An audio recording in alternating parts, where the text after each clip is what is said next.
Hey, Being at Work listeners. It's your host, Andrea Butcher. Welcome back to another episode.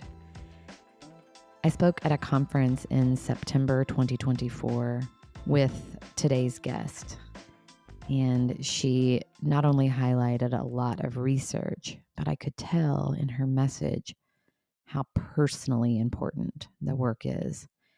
And so I asked her to be on this show, because the purpose of this show is to highlight our humanity at work, our humanness.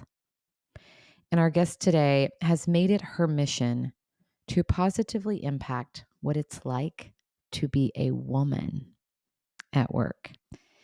The research is clear.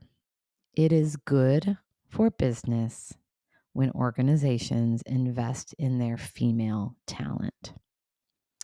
Eleni Giakoumopoulos is the director of the Global Women's Leadership Network for the Worldwide Foundation for Credit Unions.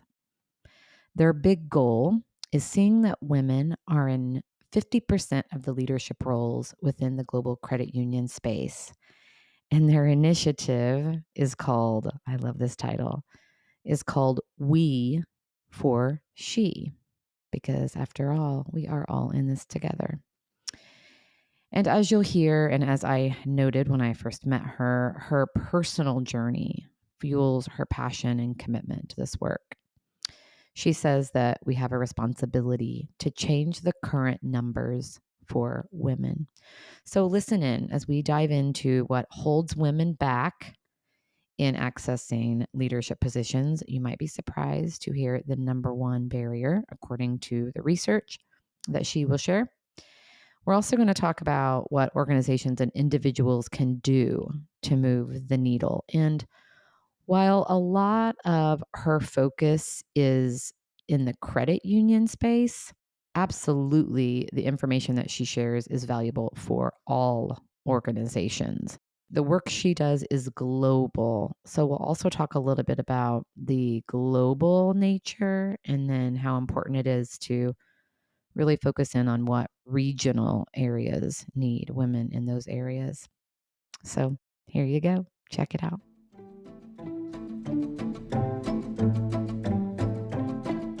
Just as you said, I lead Global Women's Leadership Network, and I've been with the program almost 7 years, in our organization about 8.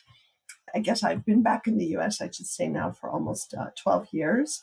My journey initially began in northern Greece, and first generation immigrant family. We came to the U.S. when I was 4 years old, grew up on the East Coast, and right after getting my undergrad, sort of went back to Greece, and I ended up staying and working there for many, many years, from educational organizations, EU consultancies, U.S.-based organizations, and then and then back to the U.S. So we've been here, and through my work and through my experience, I've had the chance to travel and work in about 30 countries. And many times I tell people that I've been an immigrant 3 times between 2 nations, right? So here I am with GWLN, and it's been a journey. It truly is an amazing program. I've been very fortunate to work with a large number of women and men all across the globe in the international credit union space. And to give a little more information to our listeners, the World Council of Credit Unions is the international trade association for the global credit union system. Our members are the national credit union systems in different countries around the globe. So, for example, in the United States, our member is America's Credit Unions. In Australia, our member is, the acronym is COBA, and so on and so forth. And through the work of World Council, the program that is GWLN came to be a little over 15 years ago, where women in Latin America who were working in financial cooperatives there asked our then CEO if we had a safe space, intentionally use that word, where women could come together, learn from each other, and support each other through their professional and personal journeys. And that's really the concept of how GWLN came to be. Since then, things have evolved, have changed. We've moved under to our Worldwide Foundation for Credit Unions, which is our 501c3 and is our partner organization to World Council. We work together, and GWLN has grown. It's an amazing network through a model we have called sister societies, which in essence are the localized grouping of our members that come together and hold meetings throughout the year. When I came to GWLN, we had about 40 plus across 5 continents, and now we have over 160 across these continents. And these are, again, women who are full-time professionals, full-time family members who choose to donate and volunteer their time to bring more women like them through GWLN to learn, to get educated, to support, and the magic word which we all love, right? Empower.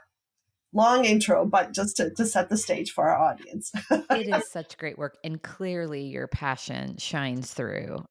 And it's interesting you talk about the immigrating back to Greece and then back to the United States. So how has your personal experience shaped the work that you do today? Well, I think that's a really, really good question. And there's lots of ways you can see it. I really think it has helped me tremendously. I think if I was just in one nation, and this isn't just because I happen to have been exposed to two cultures, I think it has to do with my experience across multiple nations, especially when I was living in Northern Greece, right? I traveled a lot in Western, Central, and Eastern Europe. So seeing fewer women in leadership roles at that time, right? So this is the 90s, okay? In some areas, no women in leadership roles at all, right? I would be part of international delegations, and you would see, a room full of 10 men, and then the female was, the support staff in the back. And that, I think, was evident in multiple meetings in multiple settings, right? Some countries did have women in leadership roles. But I think coming back, I really think actually seeing it is very different from just reading about it or saying, okay, yes, in the US you have more opportunities versus in this continent you may have less opportunities. It's hard to generalize, but I think it has helped me tremendously to see the work and be more, I think, sensitive to the needs of some of our countries and our cultures. You have to approach it always from, okay, have you worked for an international audience, right? I do this with my work each and every time. If I'm speaking with someone who wants to present on our behalf, or who is going to do a workshop for us, or who is going to do a virtual session, my first question is, what is your experience working with an international audience? Because what you're saying is great, but it's not going to resonate with the women in Southeast Asia who get one educational opportunity a year, and your native language is English only, and some of them have broken English, as a really, really concrete example. It's a great point. I mean, because you are an advocate for women globally. And so there are these like universal characteristics that we hold. And yet there are these cultural differences that are really important to understand. Correct. Cultural and societal norms are very, very prominent in our work. And many individuals have those sensitivities and are aware for sure, but it's my responsibility to always bring it forward and highlight it. And I'll give you, a recent example. We had our first session last week with our members and a new partnership we've just established. We knew that we were going to have international members on the call, right? And we tested the translation and the interpretation through the link. And yet, of course, technology is grand, but still we had some hiccups to get few women who were coming to us from one country to be able to get on board and listen in to the conversation. So they missed the first, 6 minutes. Okay. Even though we tested, even though we did what we did. But that for me, raises an alarm of how much more we have to make an effort for next time to make sure we don't have that, because they engaged once they joined in, they spoke up, they spoke with the presenter, they spoke with the groups, right? So it's very, very important to think about the societal and the cultural norms and just be aware I think that's the key here. You have to be aware. You have to be aware because we have the word global in the name of our program. We have a responsibility, right? Otherwise, it's a network like any other network, right? And that's one of the things that draws our members to us, and people want to get connected and engage with us, women and men, right? We have a lot of members who are men. And you said it at the beginning, I'm all for us being we for she's, because we have to collectively do our work to help advance women to leadership roles or help advance women, period. Yeah, because we are all in this together after Right. all. We are. We are. So We that's are. so that's a great frame that there are some global characteristics. There are also regional differences, and your research highlights the various regions and what's happening in the regions. So I know that you are a research-based organization, so you've got some data to share with us, and you'd sent me a paper that you all published a couple of years ago highlighting that. And I was really struck. There's so much in there. I mean, I think it was like 25-page report or something. So there's a lot. But I was really struck by a couple of things. I was struck by the things that hold women back. I thought the article did such a good job of highlighting that. And I also really appreciated the action orientation. The paper highlighted here's what we can do. So I would love for you to break down from your perspective some of those things for us today. Thank you. I'm glad. I loved working on that project. It really was a great opportunity to get, dig deeper, right, through the interviews we did, through the surveys. But I think what the audience needs to know, right, it is a paper. There are many, many papers out there, right? This looks specifically at our audiences and the women working in leadership roles or women in credit unions overall.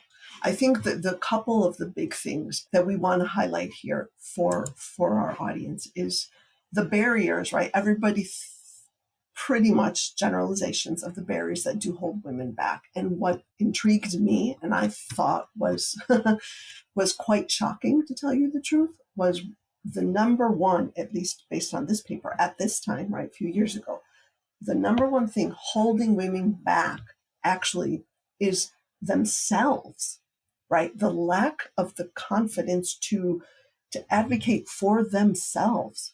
We do really good job of advocating for other women when they're in the room, when they're not in the room, right? We've heard these scenarios, but for women to advocate for themselves, not as much. And for me, that was quite shocking, right? Then we heard the other barriers that we hear many times, right? The other big thing was family responsibilities that many women have, and in some cultures, much more prominent than others, right?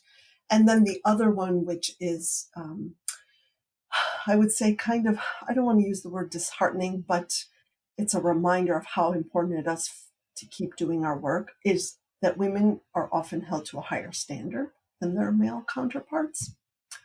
And it seems like we have to, take 3 steps to prove versus there might be 2 steps needed on the other side, right? Again, this is our general findings. There's a lots of ways, and I'm going to just stick to these 3, honestly, Andrea, because there's like 8 of them here. But I think that was important for us to look at those 3 for sure, and to advocate for themselves. And I've been in presentations, and I'll give you an example, right? A young woman, she was Latin American, and the presentation was in the United States. So when I do, I'm introduced, I do the presentation, I talk about it, I talk about myself a little bit. And she came up to me afterward and said, "Thank you for sharing that you are also an immigrant." And I said, "You should never, ever shy away from that, right? You should be very proud that you speak 2 languages, right? Many people cannot, right?" And she said, "I'm thinking about asking for, the next step promotion raise, whatever it was at that time, but I'm not sure how to phrase it or how to approach it." And so we sat, we had a small side conversation, just some general recommendations, right? I'm not the expert or the HR professional. I just, gave my general guidelines. And, a couple months later, she emailed me and said, "Thank you. I took the chance, I took the leap, or I asked for it, and starting the new year, this is my new title, this is my new role, this is my whatever. And it was wonderful that she did take that, but I really think that she had to hear it. She didn't have that confidence coming into the presentation, right? And I think she heard another woman, or she didn't feel comfortable speaking to someone on staff, because lots of times I tell younger women, think about who you have around you, who you can truly confide in, who you would like to be your mentor, or who you would like to have as a confidant in your, personal advisory board, because some women really use that as a concept, as a model. I have the people in my space that I can rely on and seek guidance from and ask information and seek support from. And then I have people who are in completely different professions. We all have them, right? Who can give you a very different mindset and approach to doing what you do, or thinking about it from the outside space, but at the end of the day can support you in seeking and getting the confidence you need to ask for that promotion, right? Or that position. So that is very, very, again, awakening. We need to be able to speak better about ourselves, for ourselves, first and foremost, and then everybody else. Yeah, and what I love in that story is you were simply telling your story and you modeled that for her. I mean, it's as simple as that, is recognizing that your journey, your unique story is a gift to the world. Seeing it at that then helps us to have more confidence in just simply sharing who we are. It gives others the opportunity to say, yeah, me too. I see myself in that, just as your story highlights. Exactly, exactly. But you have to hear it. I think sometimes you have to hear it from someone else to get that little jolt or that push. And then I've seen, other younger professionals that have been like, boom, boom, boom. Then I want to do this, this, this, and I'm gonna okay. And I'm like, okay, slow down, put it in steps. What's your next step? What is your next step? What is your next role? Right. And it's amazing to see that. I see that happens from our scholarship winners through the program, where they're like, go, go, go, go, go. And I'm like, okay, I'm thrilled. Not that you just got the scholarship and the opportunity to attend, the conference and learn and connect with others. This is giving you that extra push that you need to go and do what you want to do on your journey. And then you're going to be our advocate and our ambassador, down the line. Those are the women that are just like, oh, I love that. Well, and exciting. and I love the empowering nature of that information, that according to your research, the number one barrier holding women back is them. And that is not to, there are definitely systemic challenges, right? And that's highlighted in the other couple of barriers. And yet, like, each of us has an opportunity to put ourselves out there, regardless of the system, the challenge, the barriers, the other barriers that exist. I can do my part in owning my story, advocating for myself, knowing who I am, putting myself out there, all of those things. It's hard. It takes courage, but that's where growth happens. It does. It takes courage. It takes vulnerability. It takes everything that we read about. But at the end of the day, it comes back to, we are all humans, and we have similar characteristics. Some of us, have variations of them, but at the end of the day, we are all people, and we're just trying to be better for ourselves, for our families, for our communities, for our work space, and for our society at the end of the day. It's really very basic and simple. I know maybe I'm being romantic. I've been called that many a time. Me But too. I You're in good company. right. But I think it's important to just see it that way. The skill sets and the know-how and the knowledge will come. You will get that, right? It will come, but you have to be really basic and human in your approach. Absolutely. Okay, so talk about the research around women being held to a higher standard. What do you see in that? That's a tougher one to break down. I think it has to do with business, corporate America. Let's start there. No, I'm not sure how to, to phrase it. It does come back to systemic challenges, and, the way business has been conducted, and us traditionally seeing, more men in these roles, and us coming back and celebrating when we see women in these roles, right? I talk about sometimes International Women's Day because we have a big event there with the U.S. system in Washington, D.C. each year, and it usually falls near around it's early March. And I always tell everyone, it's great that we have a theme. This is our theme. We do our photo. We talk about it. We talk about how we, sort of chime into that. But it shouldn't be about a month, and it shouldn't be about celebrating us that month, that day. It should be about recognizing all year round and celebrating all year round. Why should we be held to a higher standard? Why? Right? And I hear this especially from the women who are CEOs in our space, where in the US system, the women who are CEOs of credit unions are primarily smaller size and asset base in the US system they're CEOs of smaller size credit unions versus there are fewer women who lead large size credit unions, billions of dollars and above.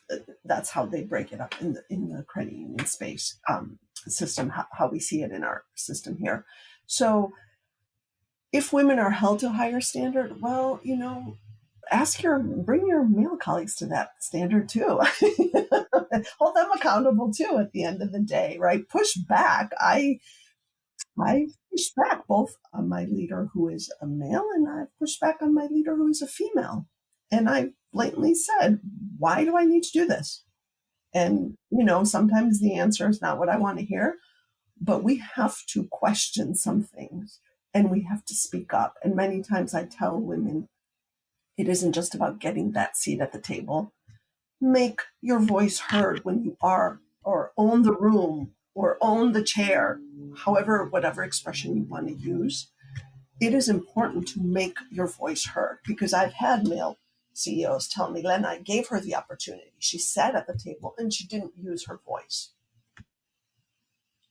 So we have a responsibility to ourselves first, Andrea. Yes. Well, and this is a good segue into what can we do? Because I know that is one of the actions that is highlighted in the paper is for each of us to look in the mirror and think about what part do I play in advancing women and how can I support that?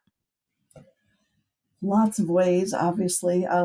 Just highlighting a couple things, and I'm gonna give some general statements first, and then I'm going to talk about what we did in the paper because what we did is we summarized what we think general areas how credit unions can help support, right, specifically for the women working for them, and then how individuals can help support what women can actually do.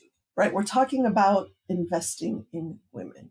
You said it at the top of the hour. It is very important. Research shows that, right? It is good for business when we invest in women. And when I talk about when we invest in women, we're talking about across the board, not just supporting them for their careers and their personal and professional growth. We're talking about investing in more women so that more women can get loans, so more women who are female entrepreneurs can start their businesses and help grow. And I'm going to share one data point that doesn't come from the paper, but it's important for our audience to hear, right? The World Economic Forum, which we reference a lot in our work here at GWLN, puts together a big report every year, the Global Gender Gap Report, and does a lot of research and looks at the different rankings and how close certain countries are to getting to gender parity. And it looks across 4 segments. It looks at education, economic opportunity, health, and government level. I won't talk about the rankings, but what I will share is that the World Economic Forum, the last report, 2024, said advancing gender parity could add $12 trillion to the global GDP, $12 trillion, and boost some countries' economic output by as much as 35%. Okay, that's where we reference and we talk about investing in women's careers, their professional development, their growth overall. $12 trillion. Now, I know we're living and witnessing very unstable times in the world economy, but I think that's an astounding number. Okay, so now I'm going to want to come back a bit to what we talked about in the report and what we said we can do overall, right? We're talking about recognizing, investing. We're talking about championing women, right? mentorship, coaching, things we've all heard, encouraging women, which is one of my favorite, to rewrite social and cultural scripts that define their power and privilege. I love that because I think that's something we don't think about as often, because all of the other words together bring us to this, or should be bringing us to this. I'm going to repeat it. Encourage women to rewrite social and cultural scripts that actually define their power and privilege. Yeah, it's like rewriting the narrative, isn't it? Right, right. I mean, we talk about it, right? And in essence, we are slowly doing it, but actually rewriting it, right? And you have your global agencies that are doing this and rewriting and putting out the policies, right? Like UN Women, the Economic Forum, that type of a whole bunch of agencies, but actually us then taking those policies and taking action. That's our responsibility, taking that next step, right? Now, if we come back a bit to the paper, I want to talk about a couple of things, just a couple, what credit unions can do, right? What women can do. And I'll start with the big general one, right? Promoting women's leadership. Very, very big statement, right? The issue, right? How do we promote what they can do? From organizing different sessions, connecting women leaders within the space, right? Offering different types of assignments, growth assignments, and look at your credit union succession planning, emphasizing the roles that women are taking in your credit unions. This is credit union specific, right? For women, something we already talked about, advocate for yourself first. Get in the room. Do what you need to do to get in the room. Tell Andrea that you're interested in getting on her board. Tell Lena that you are interested in getting involved in this community organization. Reach out, lean in, whatever the terms are you want to use, do it. I've had women in positions of leadership come up to me and say, Lena, reach out. Maybe I can help. And I'm like, I don't do it enough sometimes through GWLN, because of the everydayness, the workload, blah, blah, blah. I'm like, of course I'm going to reach out to Andrea because she's going to be able to help me there. And then I'm going to be able to help her. Sometimes we forget, sometimes we talk about, I had a woman say, I don't golf. And the leadership team primarily is males and they get together and they golf. And she's like, Lena, I don't golf. So what I did is I went to my leader and I said, I want you to come with me and we're going to go get a pedicure together. And her leader did. And she said, once a month, we go together. His wife knows. We go, we have a pedicure appointment together. And I talk through, it's my time to tell him what I want to do with our unit, our team, or whatever. Everyone on the call was laughing, but it was such a very specific, good example of how she got his attention and she's getting her work done. She respects him. He respects her. The organization is progressing, period. And he still gets his golf and he gets a pedicure. I mean, it's a silly example, but it's a good example. It's getting in the game. It's not being a spectator and it's not sitting on the sidelines. It's looking at like, where are the opportunities for me to engage and getting in the game? It is. I mean, that's that's one example. The other that I really think women should do, and I love this idea more so, is to create your personal strategic plan. Like one of the leaders in the paper, which I loved her idea. Create a plan for yourself, and it could be as robust as you want it, as and I'm not talking about do it at the end of December every year. We put on our goals. My goals for the next year are going to be the lose weight, the exercise more, that type of thing. Put down 2 or 3 things and meet 2 or 3 times a year with a couple of your key people.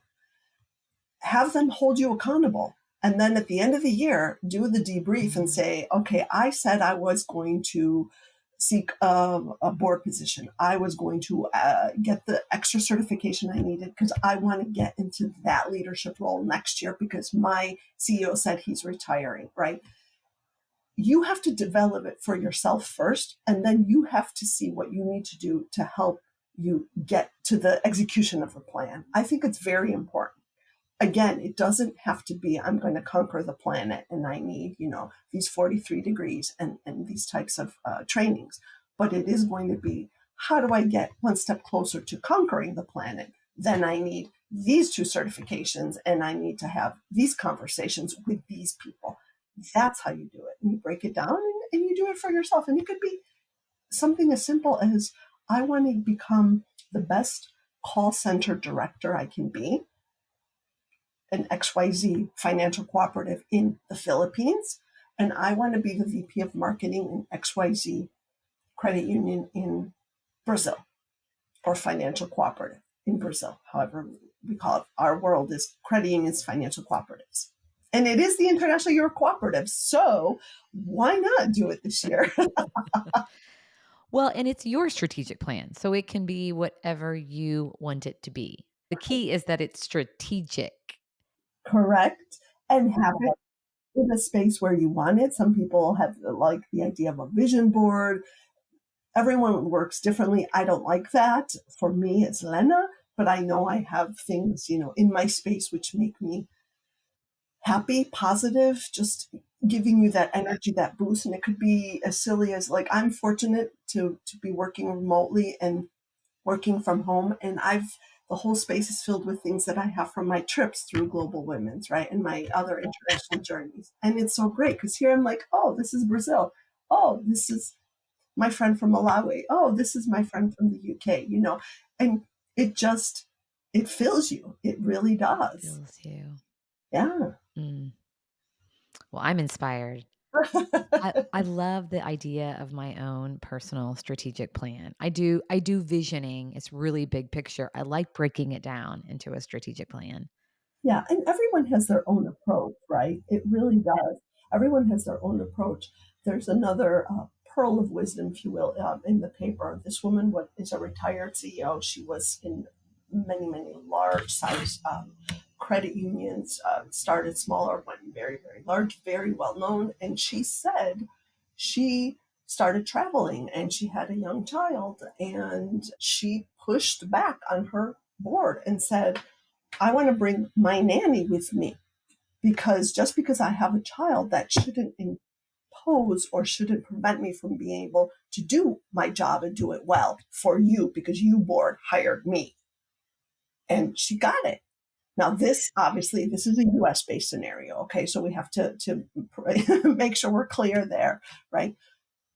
I would never have thought to do that as Lena, right?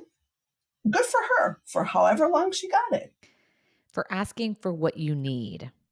Correct. Ask Correct. for what that what I hear in this last example with the strategic plan and then this story is get really clear on what you want and then ask for what you need to get there. Being clear about that. And be prepared to get the negative answer. You're not always going to get it correct. We recently, at this conference we had in Washington, we had a woman who was a leader from El Salvador. She works for a completely different organization. She had a beautiful story to share. She also shared her coming from Latin America, being a woman in a leadership role from Latin America, right, where you have a very predominant, male-centric leadership presence. And she talked about the position she applied to 3 times in the organization where she is. 3. One, she applied, she didn't get it. Second time, they asked her to apply for it, and she did not get it. And she stayed and persisted, and she got it the third time. That takes a lot of strength. Good for her. It was an amazing story. Talk about inspiration. Talk about strength. Talk about just the power of being you, right? Because she is a strong leader. Yeah, and it's like how badly do you want it once you've got your plan in place?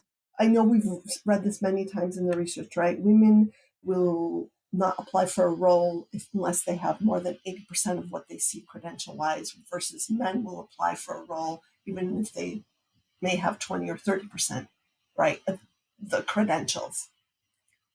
There's a reason that is out there because it is true. It is true. I am sure if you think about 5 women, those 5 women question should they apply for the role that they're in. And it's not about imposter syndrome because everyone has imposter syndrome. It's not just women. Men have it too, right? But it is about how we have been raised, educated, trained to think, believe that you have to know more to be able to apply for it. No, go for it, period. Go for it. Mm. Well, I love the action orientation in the paper and in your message. I mean, you've given us lots of things that we can do personally and in organizations. And even though you've highlighted credit union specific, the things that you've suggested are good for all organizations. So I appreciate the helpfulness in that. So we are recording this, here we are in mid 2025. And when we first started talking about this conversation, there was a different administration here in the United States leading the government. And so the world is a bit different today than it was then. And I know that off of the recording, we have shared just some fears that we have and some concerns. And I have a 22-year-old daughter that is so struggling and rightfully so, is really scared. Like, what does it mean to be a 22-year-old woman right now? And she works in clinical research and she's terrified that their funding is going to be cut. And what I would love to close with today is just your heart around, like, what is the most important message today for women, wherever they are in the world, who are feeling like my daughter this morning, feeling fearful, feeling like, oh my gosh, we've taken 3 steps forward, but now we've taken 4 steps back. We have, and I'm glad you said that about the steps forward and the steps back. When we were working on the paper, right, we were in the midst of the pandemic, and although progress was actually being made, there were more women in leadership roles, again, specific to our space or overall. The international organizations were, sharing some of that data. The pandemic did push us back tremendously. And I want to share just the two data points from the Economic Forum again for the audience. And then I want to answer your question because I think it's important. Your daughter is currently living in the United States, right? And many times when I go and I present and I share some of these numbers and also highlight the country where I am, right? So people know and can sort of relate to it. But it is very shocking a lot of times in the US and even in Canada, right? Because North America, you're thinking, oh, developed nations, right? Compared to other developing nations. But it's kind of scary that the Global Gender Gap Report looks at 146 countries. And in the US in 2024, because this is very important for our audience, okay, in 2024, the US ranks number 43. Again, this looks at how close the country is to gender parity across those 4 sectors. The US ranks number 43, but more importantly, in 2022, the US was ranked number 27. Yeah, so we fell, okay? We fell. Canada also fell. Those are just two countries, right? And the countries that are at the top of the list for our listeners are the Scandinavian nations. Iceland, Finland, Norway, they're always at the top. So that means they're doing something right with respect to women and leadership across multiple sectors. But what I think is important for our audience today is we have a responsibility to continue working to change the numbers for women. We do. We owe it to the future generations. We're not doing this today just for us and our daughters and our granddaughters. We're doing it for their daughters and their granddaughters.